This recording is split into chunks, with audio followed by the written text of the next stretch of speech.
O Grande Ditador, França, 1918. Charlie Chaplin, de uniforme cinza esverdeado e com um capacete de aço alemão, está puxando a cortina de grande berda e caindo toda vez que ele atira. Um pouco depois, após ter se perdido numa tela esfumaçada, ele se encontra atacando bem no meio da infantaria americana. Depois, está num voo com um oficial ferido do Estado-Maior, num avião que voa de cabeça para baixo durante tanto tempo que Charlie fica intrigado em saber por que seu relógio de bolso insiste em ficar apoiado na extremidade da corrente. Por fim, ao cair do avião num buraco cheio de lama, ele perde a memória. É trancado no hospício durante 20 anos e ignora totalmente o que está acontecendo no mundo do lado de fora. É nesse ponto que o filme de fato começa. Henkel, o ditador da Tomânia, que é um sósia de Charlie, Chaplin representa os dois papéis. Está conduzindo uma campanha extra especial de expurgo dos judeus no momento em que Charlie, recuperando a sanidade mental, foge do asilo e retorna à sua pequena barbearia no gueto. Há algumas cenas gloriosas de combates contra as tropas de choque, que não são menos, na verdade talvez sejam até mais, tocantes quando a tragédia dos lares judaicos destroçados se mistura com um tipo de humor baseado em percalços com baldes de cal e pancadas na cabeça com uma frigideira. Mas os melhores interlúdios farsescos são os que acontecem no Palácio do Ditador, especialmente em suas cenas com o odiado rival Napoleone, ditador de bactéria. Jack Oiken, que faz esse papel, tem uma semelhança física com Mussolini ainda maior do que a de Charlie com Hitler. Há um momento adorável na mesa do jantar no qual Henkel está tão concentrado em levar a melhor sobre Napoleone que não percebe estar pondo mostarda nos morangos, em vez de creme. A invasão de Austerlitz à Áustria está prestes a acontecer e Charlie, que foi preso por resistir às tropas de choque, foge do campo de concentração num uniforme roubado bem no momento em que Henkel está para cruzar a fronteira. Ele é confundido com o ditador e levado à capital do país conquistado em meio a multidões que o aclamam. O pequeno barbeiro judeu vê-se guindado a um enorme palanque, com cerradas fileiras de dignatários nazistas atrás dele e milhares de soldados abaixo, todos esperando para ouvir seu discurso triunfal. E aqui tem lugar o grande momento do filme. Em vez de proferir a solene fala que dele se espera, Charlie faz um poderoso e combativo discurso em prol da democracia, da tolerância e da decência. É realmente um tremendo pronunciamento, uma espécie de versão do discurso de Gettysburg e Lincoln no inglês de Hollywood, uma das mais fortes peças de propaganda que já ouvi em muito tempo. Dizer que a cena destoa do resto do filme é um modo atenuante de descrevê-la. Não tem conexão com ele, exceto o tipo de conexão que existe num sonho.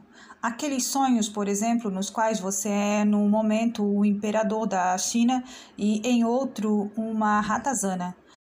O fio da narrativa é rompido tão completamente que, depois disso, a história não tem como continuar, e o filme simplesmente desvanece, deixando incerto no ar se o discurso teve algum efeito ou se os nazistas no palanque detectaram o impostor e o mataram ali mesmo. Quão bom é esse filme? Apenas como filme?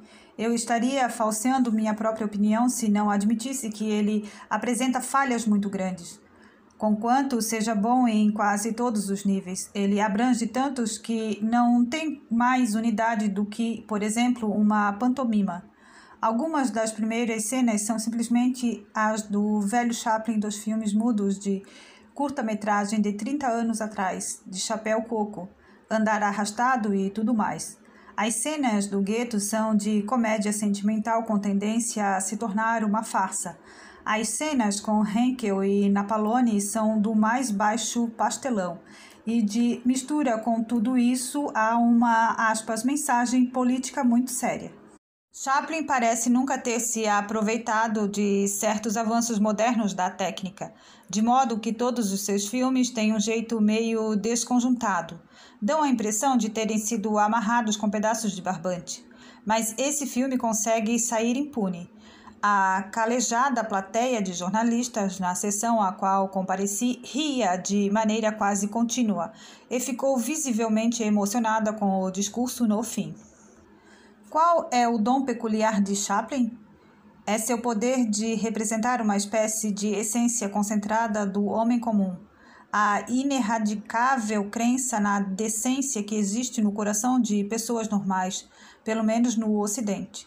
Vivemos uma época na qual a democracia está em retirada em quase todo lugar, em que super-homens estão no controle de 3/4 do mundo, em que a liberdade é descartada na explicação de insidiosos professores, em que o espancamento de judeus é defendido por pacifistas.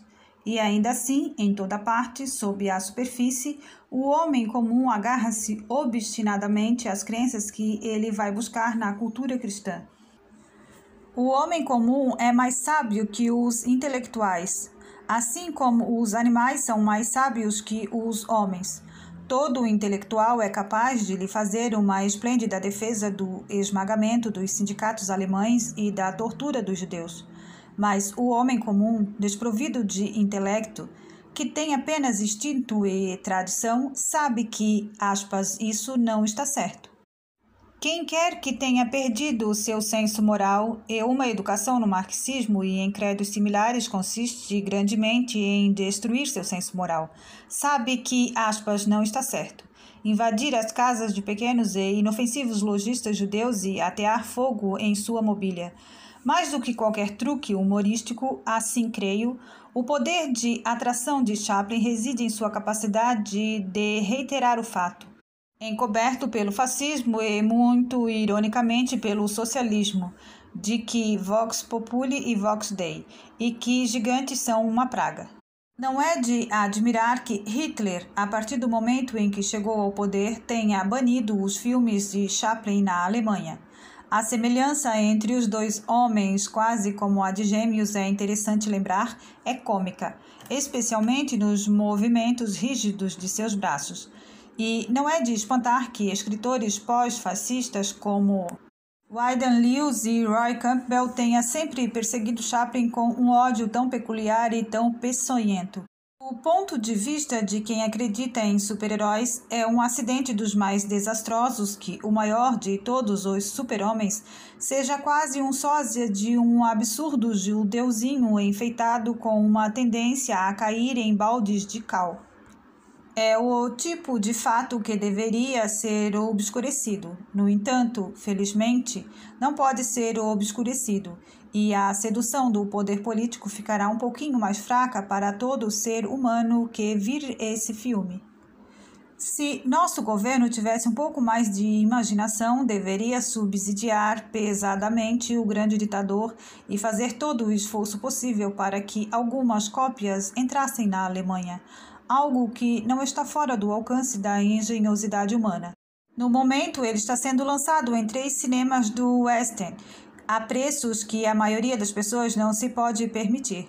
Mas, embora provavelmente sua recepção pelos críticos venha a ser eclética, creio ser seguro profetizar que terá um âmbito nacional o sucesso que merece. Além do próprio Chaplin, Jack Joaquin, Henry Daniel como Goebbels, Maurice Moscovitch e a excepcionalmente atraente Paulette Goddard têm uma soberba atuação. Time and Tide, 21 de dezembro de 1940. George Orwell.